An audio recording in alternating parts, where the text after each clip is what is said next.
আকাশের দিকে চোখ, হাতে ক্যামেরা, আর চারপাশে অপেক্ষা আর উত্তেজনা। পৃথিবীর বিভিন্ন প্রান্ত যেন থমকে গিয়েছিল সময়। স্পেন, নরওয়ে, আইসল্যান্ড, জার্মানি, যুক্তরাজ্য এবং যুক্তরাষ্ট্র ও কানাডার কিছু অংশে পূর্ণগ্রাস সূর্যগ্রহণ দেখতে সমবেত হন হাজার হাজার মানুষ।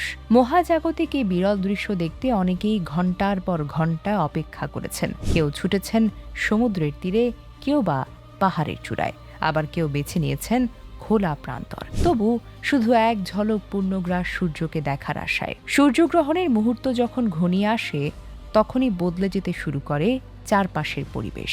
দিনের আলো ধীরে ধীরে ম্লান হয়ে আসে, তাপমাত্রায় অনুভূত হয় পরিবর্তন, আর সূর্যকে যখন চাঁদ পুরোপুরি ঢেকে ফেলে, তখন কয়েক মুহূর্তের জন্য আকাশে তৈরি হয় অবিশ্বাস্য দৃশ্য। অন্ধকারের মাঝে সূর্যের চারপাশে দেখা যায় উজ্জ্বল আলোর বলয়। এই সময়টাকে বলা হয় টোটালিটি বা পূর্ণগ্রাসের মুহূর্ত। মাত্র কয়েক মিনিটের অভিজ্ঞতা অনেক দর্শনার্থীর কাছে হয়ে ওঠে জীবনের অন্যতম স্মরণীয় ঘটনা। তবে এই দৃশ্য উপভোগের সঙ্গে ছিল নিরাপত্তার বিষয়টিও অত্যন্তই গুরুত্বপূর্ণ। বিশেষ সুরক্ষা চশমা ছাড়া সরাসরি সূর্যের দিকে তাকানো চোখের জন্য মারাত্মক ক্ষতির কারণ হতে পারে। তাই পর্যটক ও আকাশপ্রেমীরা ব্যবহার করেন অনুমোদিত সোলার ভিউয়ার ও বিশেষ ফিল্টারযুক্ত ক্যামেরা। বিজ্ঞানীদের কাছেও পূর্ণগ্রাস সূর্যগ্রহণ শুধু চোখ ধাঁধানো কোনো দৃশ্য নয়। এ সময় সূর্যের বাহিরের বায়ুমণ্ডল বা করোনার বিভিন্ন বৈশিষ্ট্য পর্যবেক্ষণের সুযোগ তৈরি হয়।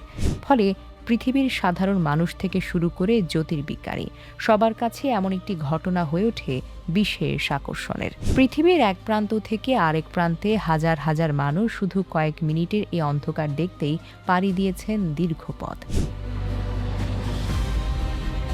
কেউ পেয়েছেন অ্যাডভেঞ্চারের রোমাঞ্চ, আবার কেউ পেয়েছেন প্রকৃতির বিস্ময়, আবার কেউ ক্যামেরাবন্দি করেছেন ইতিহাসের এক অসাধারণ মহাজাগতিক মুহূর্ত।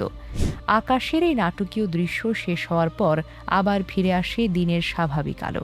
কিন্তু যারা সরাসরি পূর্ণগ্রাস সূর্যগ্রহণ দেখেছেন, তাদের চোখ থেকে সেই কয়েক মিনিটের অবিশ্বাস্য অভিজ্ঞতা, যেখানে পৃথিবী, চাঁদ আর সূর্যের অবস্থান মিলে তৈরি হয়েছিল প্রকৃতির এক অনন্য মহাজাগতিক প্রদর্শনী। এ যেন কয়েক মিনিটের জন্য পৃথিবীর আকাশে নেমে আসা এক মহাজাগতিক অ্যাডভেঞ্চার, যার সাক্ষী হতে হাজারো মানুষ ছুটে গিয়েছিলেন পৃথিবীর নানা প্রান্তে। Desk report, recap news.